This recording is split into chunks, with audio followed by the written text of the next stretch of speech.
Hello, welcome in everybody. My name is Ernie Gonzalez, San Jose State football beat writer with the Spear.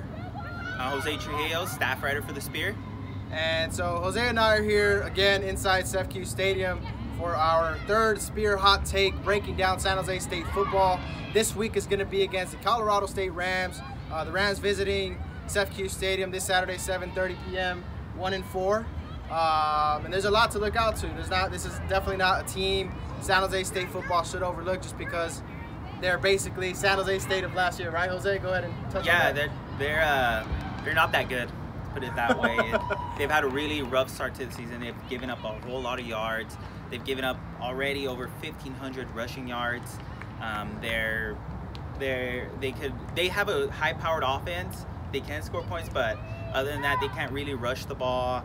Like I said, they give up a lot of yards. They give up a lot of points. So this is a team that, yeah, coming in, you look at the stats, you're not going to be blown away, especially on the defense, but the Spartans shouldn't take that for granted because, I mean, it's the Mountain West. Look what happened last week. Any team could come in and put up a fight, so they should still be really focused on Colorado State and not take them for granted, Ernie. I don't think the Spartans need to take anything for granted right now. I mean, they haven't even had a win this season, although last Saturday night homecoming, it almost seemed like if it was a similar night to that Wyoming November 25th matchup of last season. You kind of got that same feel to the game. You know, the sun was setting, it got dark, the defense, the crowd was into it. Everything seemed, you know, to go almost to be going right for these Spartans, except, you know, Bryce Crawford kind of, you know, didn't make the ones he could make. And, you know, the Spartans were handed the L, but it was almost like if the Spartans, you almost feel like if this team is 1-3, almost 2-2 right now, instead of 0-4. Even Nick Rolovich, the head coach for Hawaii, said after the game, they're the best 0-4 team in the country right now. And I think, you know, given that, given the momentum, given now you got a quarterback who's, you know, in his place now, who belongs on that QB1 spot. What do you see from Josh Love this coming week and for the rest of the season? Well, as you know, Ernie, since week 1 of the season, I've been on Montel Aaron's bandwagon. I've been telling him, you know, I believe he should be the starter. But after last week, Josh Love cemented his place as a starter. That's a fact. He came out, he balled out, put career highs in longest pass, completion percentage, touchdowns. He went over 300, 400 yards, both of them for the first time in one game. It was really a great performance by him. So there's no doubt he's a starter from now on, barring injury, and you know, we hope that doesn't happen. But he's gonna be the starter from now on, and he's playing with confidence right now. I think he's playing the best he's ever played in a Spartan uniform. This week, again, Colorado State, they're not known for their defense, so he should be able to come in and continue that, show that consistency from week to week, show that he can still connect with Josh Oliver, with Walker, with all the receivers, get everyone involved like he did last week. And I expect him to continue and show that confidence, show that consistency, and show that improvement that he's been playing with. A receiver you didn't mention on that list, and then something you mentioned earlier, bearing injury. A big player went down last week against Hawaii, Bailey Gaither, Josh Love's roommate. And, you know, having what does Gaither, one, do out there to a lot of the defenses, and two, how badly, if, you know, assuming that this injury is, you know, a couple weeks, hopefully not the rest of the season, but how badly will Bailey Gaither be missed out here against Colorado State? He's gonna be missed a lot. He's a big play threat. When you talk about Bailey Gaither, that's what he does. He has the speed to get behind a defense and stretch them out, and Josh Love has the arm strength to get him the ball.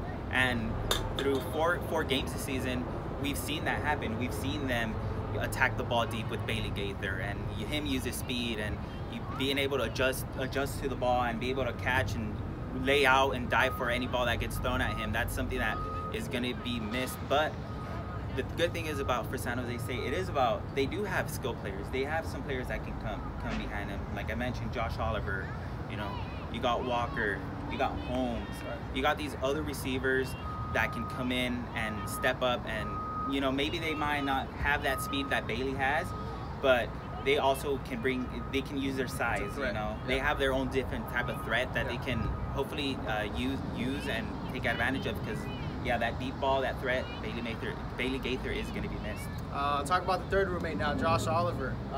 You know, he actually won the he was nominated for the John Mackey Award for the week, given to the best tight end during a college football week. Today, that the announcement was made. Talk about just specifically Josh Oliver, like something we've touched on already, but just his size, his skill, his just entire workout is just different from everyone else. Talk about the threat, especially Josh Oliver, is he actually leads the nation right now in receiving yards for a tight end. So I think, that's something worth noting. And then, you know, what does he add to this offense? Oh man, first of all, he has a huge target out there.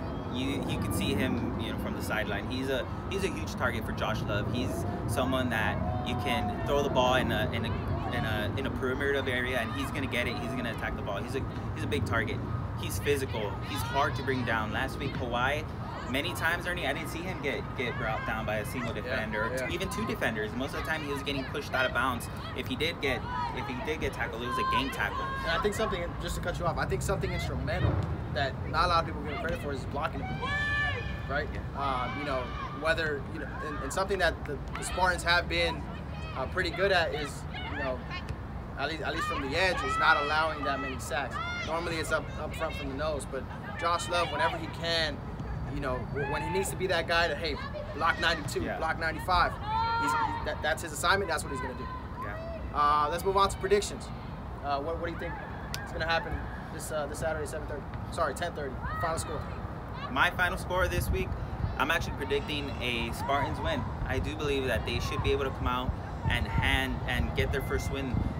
I believe the score around, I'm going to go ahead and say 38-28 Spartans. I believe Josh Love is going to come out, have at least 3 touchdowns. I believe we're going to have Josh Oliver continue his big season, and I believe he's going to go over 100 yards again, because I just don't believe there's anyone on that Colorado State defense that can stop Josh Oliver. So I think he's gonna have his name in the paper. That's for sure. He's gonna put up numbers again. I expect the San Jose State Spartans defense, especially the rush defense, to continue its play. They've only given up 545 yards this season, somewhere around there, and that's average of 133 yards a game, which is actually number 4 or 5th in the Mountain West, which is a huge improvement, Ernie, compared to last year. So I expect them to continue and stuff the run, clog up those running lanes, win the battle at the line of scrimmage at 38-28 Spartans. You know, this whole segment's supposed to be disagreeing, but gosh, I have to stick with you, Jose. I think the Spartans will pull out their first victory of this 2018 season. I think it will be Brennan's second conference win at the helm of these Spartans. I just don't see Colorado State the same as they were last year. I think something's changed in the culture of that team. They're still finding their quarterback at this time, and I just think there's a lot of things that could go wrong for Colorado State. More things that can go wrong here inside CEFCU Saturday night for the Rams and for the Spartans. So I think I'm actually predicting a blowout. I think it's going to be about 34-16, 34-20, something like that. Spartans will find a way early on to, you know, kind of kill all momentum for the Rams, similar to how they did this past week against Hawaii. You kind of got a sense that, oh, this is going to be a close game toward the end. But it won't be a close game toward the end come Saturday night here. I think Josh Love's going to have a big game. Josh Oliver's going to have a big game. Justin Holmes will probably be a key player to watch there as well. Just because I think a lot of the focus is going to be on Oliver. And Justin Holmes really hasn't had that big game in a while. He did have that whole, you know, streak of consecutive 20-yard plus games, but he's been a little, you know, he's disappeared a little bit. I think he will kind of, you know, get back on track and kind of finish off a senior season strong as well. Like I said, 34-16, 34-20, something along those lines. So yeah, that's gonna do it for this week's Spirit Hot Take. Catch us next week for the 3rd consecutive home game of these Spartans. It's actually gonna be at Levi Stadium. Very interesting setting, very, you know, should be fun. Yeah, really definitely fun. Should be fun. So I don't know if we'll be in Levi Stadium or something, but we'll have definitely the 4th Spirit Hot Take next week. So catch us then. Appreciate it. Catch you later.